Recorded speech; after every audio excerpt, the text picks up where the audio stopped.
Hello everyone, welcome back to my channel. स्वागत है आपका एक और वीडियो में। और आज की वीडियो में हम लोग बात करने वाले हैं कि हाईवे पे जब हम ट्रैवल करते हैं कुछ गलतियां हम कर देते हैं, कुछ गलतियां सामने वाला कर देता है, जिसकी वजह से दोनों लोग का नुकसान हो जाता है। इन सम केसेस किसी में एक ही का होता है। तो वो जो नुकसान होते हैं उनसे बचने के लिए आपको क्या क्या चीज़ें फॉलो करनी चाहिए, क्या क्या चीज़ें आपको नहीं करनी चाहिए, वो सारी चीज़ें हम लोग डिस्कस करने वाले हैं आज की वीडियो में। तो सबसे पहली चीज़ जो कि मैं बात करना चाहता हूँ वो है हमारे मिरर्स जो हम नहीं यूज़ करते हैं। बहुत लोग साइड मिरर्स को ऐसे ऐसे बंद करके चलते हैं कि भाई हमें तो मतलब हम तो चला लेते हैं, हमें ज़रूरत नहीं पड़ती इसकी। लेकिन कहीं कहीं पे ये बहुत ज़्यादा काम आ जाते हैं। तो मेरा सजेशन ये है कि इसको फुल टाइम आप इसको ऑन करके ही चलिए, मतलब ओपन करके ही चलिए।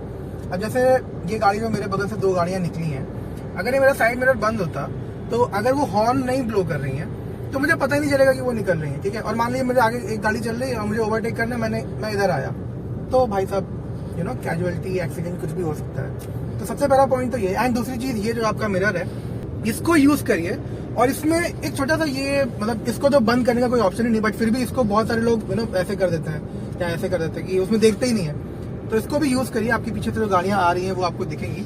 और एक चीज इसमें ध्यान रखिए, जैसे अभी आप देख सकते हो ना कि पीछे एक बॉक्स रखा हुआ है, बट विजिबिलिटी है मेरे पास क्योंकि पीछे हमारे पास सामान थोड़ा ज्यादा है, बट मैंने उसको पूरा ब्लॉक नहीं किया है। तो ऐसा रखिए कि हाँ आपको पीछे से दिखे चीजें, ऐसा ना हो कि आपको दिख ही नहीं रहा है, पूरा आपका जो पीछे का शीशा है वो बंद है, आपको पीछे से पता ही नहीं चल रहा है, वो बंद है, ये दोनों बंद है, तो पता ही नहीं चल रहा है आपको आगे पीछे आपकी गाड़ी में हो क्या है।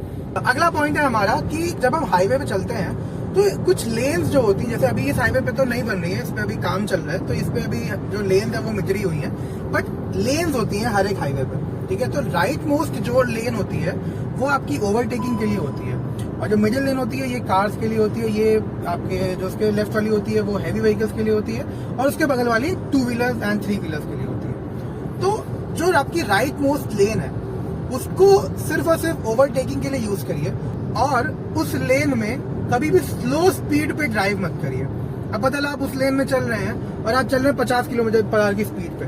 अब किसी को आपके पीछे वाले को ओवरटेक करना है, वो ऑब्वियसली आपको लेफ्ट से ओवरटेक करेगा, है ना। अब मान लीजिए लेफ्ट से ओवरटेक करना है किसी इंसान को, जैसे मैं हूँ। अब आप अभी आगे का सिनेरियो आप देख लीजिए कि अब एक गाड़ी ये राइट लेन में चल रही है, ठीक है, एक गाड़ी यहाँ चल रही है। अब मुझे ओवरटेक करने के लिए इधर जाना होगा। अब मान लीजिए मैं इधर से ओवरटेक करके गया एंड वो जो वाली गाड़ी निकली है व्हाइट वाली, उसने ओवरटेक करके इधर आई है वो, तो अब वो इधर आई, मैं इधर आया, कोलिजन हो सकता है। तो इसलिए जो राइट मोस्ट लेन है उसको सिर्फ और सिर्फ ओवरटेक करने के लिए यूज करिए, और उसमें स्पीड भी मेंटेन करिए, और ओवरटेक करने के बाद आप वापस इस नॉर्मल लेन में आ जाइए। इसके बाद जो अगला पॉइंट है वो है ब्लाइंड स्पॉट। अगर आप लोगों को ब्लाइंड स्पॉट नहीं पता है तो जैसे मान लीजिए, अच्छा देखिए ये जो गाड़ी है, अभी मैं इस गाड़ी के ब्लाइंड स्पॉट में हूँ, मतलब इस पर्सन को मेरी गाड़ी अपने रियर में मिरर में नहीं दिख रही होगी, और वो जो ये विंडो पेन है इसमें से भी नहीं दिख रही होगी, तो उसको नहीं पता चलेगा कि मेरी गाड़ी आ रही है, बगल में है या नहीं है। तो बहुत देर तक आप किसी भी गाड़ी के ब्लाइंड स्पॉट में पहली बात तो रहिए मत, और दूसरी बात अगर कोई और गाड़ी आपके ब्लाइंड स्पॉट में आ रही है इस तरफ या उस तरफ, आपको पता चल रहा है, तो भी आप अपनी स्पीड को लोअर या इंक्रीज करके मूव हो जाइए उस ब्लाइंड स्पॉट से, और उस गाड़ी को मूव कर दीजिए। ब्लाइंड स्पॉट मिरर्स आते हैं, आप उनको यूज कर सकते हैं। यहाँ पे जो छोटे से मिरर आते हैं, अगर दिक्कत होती है तो आप उसके लिए यूज कर सकते हैं। बाकी अगर कॉन्शियस होकर आप गाड़ी चलाएंगे तो आपको ध्यान रहेगा कि हाँ ये गाड़ी इधर से ओवरटेक करने आ रही थी, वो आ चुकी है, वो अपने कॉन्शियस के ऊपर है। तो वो सारी चीजें भी आप मैनेज कर सकते हैं। लेकिन इसके बाद अगली जो बात मुझे करनी है वो है, कई बार ऐसा होता है ना कि ड्राइवर्स जो होते हैं, मोस्टली टूर एंड ट्रैवल्स के ड्राइवर्स जो होते हैं, वो उनकी ड्यूटी इतनी ज्यादा हेक्टिक हो जाती है कि वो सोते नहीं है सही से, एंड वो कंटिन्यूअस ड्यूटी आवर्स अपने एक्सटेंड करते जाते हैं। कभी कभी हम लोग भी बहुत एक्सटेंसिव ड्राइविंग करने लगते हैं, मतलब 12-12, 14-14, 15-15 घंटे हम गाड़ी चलाते हैं, एंड नींद आ रही है फिर भी हम चला रहे हैं। ये बहुत ही गलत चीज है। अगर आपको नींद आ रही है एंड आपके साथ कोई दूसरा ड्राइवर है तो प्लीज प्लीज उसको दे दीजिए गाड़ी। जरा सी भी ईगो पे लेने वाली चीज नहीं है ये कि मतलब इतना मैं चला सकता हूँ या जो भी चीज है। अगर आप केपेबल हैं, आपको नींद नहीं आ रही है तो चलाइए, वेल एंड गुड। बट अगर आपको नींद आ रही है, हल्की सी भी नींद आ रही है, तो आप प्लीज स्विच कर लीजिए गाड़ी, क्योंकि जरा सी भी नींद आती है ना तो बॉडी उस हिसाब से रिएक्ट करना शुरू कर देती है। फिर आपके जो सेंसेस है वो धीरे धीरे स्लो डाउन होना शुरू कर जाते हैं, और उस टाइम पे अगर कोई भी सडन कोलिजन होगा, सडन सिचुएशन होगी, उस टाइम पे आपकी बॉडी उस तरह से रिएक्ट नहीं करेगी। बहुत लोगों को लगता है ना कि नींद आ रही है, रोके, मुंह धुला, चाय पी ली, नींद चली गई।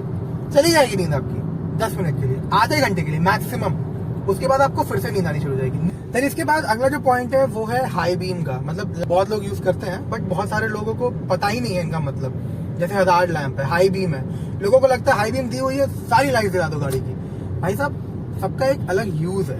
और मेरे चैनल पे एक वीडियो है, मैं प्लीज रिक्वेस्ट करूंगा, मैं मतलब ज्यादा बोलता नहीं हूँ इसके लिए, बट प्लीज वो मैं रिक्वेस्ट करूंगा कि सारी जो लाइट्स होती है हमारी गाड़ी की, उसके ऊपर मैंने एक लॉन्ग वीडियो है, लगभग 15-16 मिनट की है, उसको प्लीज आप एक बार देखिए। बाकी हाई बीम का मैं अभी आपको बता देता हूँ कि जो आपकी गाड़ी में हाई बीम होता है, देखिए वो तभी के लिए होती है जब आप इस तरह के हाईवे पे चल रहे हैं जिसमें आपको 3-4 लेन्स हैं, बीच में डिवाइडर्स हैं और ये पेड़ लगे हुए हैं। इस टाइम पे आप अपनी गाड़ी की हाई बीम यूज कर सकते हैं, बट वो भी आपको तब यूज करनी है जब आपको दूर तक दिख ना रहा हो। एंड उसको आप यूज करिए और वापस उसको बंद कर दीजिए, क्योंकि 2 चीजें होती है। पहली चीज, जब आप सिंगल लेन हाईवे पे चलते हैं या 2 लेन हाईवे पे चलते हैं तो सामने से जो गाड़ियां आ रही होती हैं, अगर आप हाई बीम पे चला रहे हैं गाड़ी, तो उनकी आंखें ब्लैक आउट हो जाती हैं, तो वो एक इफेक्ट पड़ता है। अगर सिंगल लेन हाईवे है तो हो सकता है वो गाड़ी सामने से आके आप में ही कोलिजन कर जाए। दूसरी चीज, जैसे मान लीजिए मैं इस हाईवे पे चल रहा हूँ, ठीक है, एंड वो सामने गाड़ी जा रही है, मैं हाई बीम पे चल रहा हूँ। अब उस हाई बीम का इफेक्ट ये होगा कि वो हाई बीम जाएगी इस वाले शीशे पे, उस गाड़ी के, हमारा ये वाला शीशा है, एंड ये वाला शीशा डायरेक्टली पॉइंटेड होता है हमारी आंखों पे, और इससे वो लाइट हमारी आंखों पे पड़ती है एंड वो ब्लैकआउट होता है। तो इस वजह से हाई बीम को प्लीज जब यूज हो तभी यूज करिए, बाकी टाइम उसको बंद कर दीजिए। एंड फॉग लैंप यूज करिए अपने। एंड उसके साथ साथ हजार्ड लैंप कभी भी आपकी गाड़ी में चलते टाइम नहीं यूज होते हैं। हजार्ड लैंप अगर आपको नहीं पता है तो ये बटन दबा के जो दोनों इंडिकेटर जलते हैं हमारे, ये है हजार्ड लैंप, ठीक है। ये सिर्फ और सिर्फ तभी के लिए होते हैं जब आपकी गाड़ी हाईवे के साइड में कहीं खड़ी हो एंड आपकी गाड़ी चल ना रही हो और आप दूसरे के लिए, हजार्ड वर्ड ही मतलब है भाई कि हजार्ड मतलब खतरा, आप दूसरी गाड़ी के लिए खतरा है।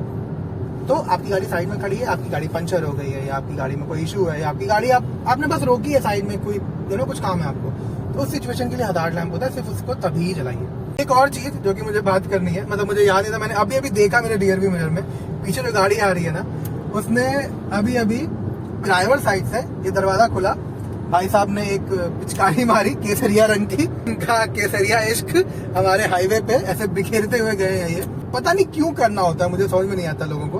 दरवाजा खोल के मुझे, गाड़ी 70 पे चल रही, 80 पे चल रही गाड़ी, दरवाजा खोल के मुझे थूकना है, तो ये चीज प्लीज मत करिए भाई। क्योंकि अगर आपको, चलो खा रहे हो आप, ठीक भाई, थोड़ा सा स्लो डाउन कर लो, इंडिकेटर इधर देके आप इधर आ जाओ, देन आप थूक दो, फिर चल लो भाई। नहीं, हमारी एवरेज स्पीड खराब हो जाएगी, हमारा माइलेज खराब हो जाएगा। हाँ, हम तो रैली में चल रहे हैं, हमारा तो खराब हो ही नहीं सकता ये चीज। इसी पॉइंट में बात करना चाहता हूँ कि जब भी आप मान लीजिए हाईवे पे चल रहे हैं, आपको गाड़ी साइड में लगानी हो तो प्लीज इंडिकेटर दीजिए, इंडिकेटर दे के ही उधर जाइए। मतलब ऐसा नहीं कि बस डाल दी हमने गाड़ी, और इंडिकेटर भी ऐसा नहीं कि हमने इंडिकेटर दे दिया आपने तुरंत मूव कर दी।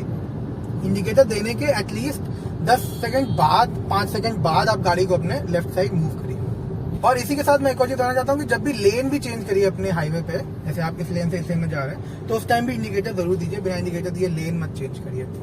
एंड एक और चीज, हाँ, एम्बुलेंस अगर दिखे तो प्लीज उसको साइड दे दीजिए।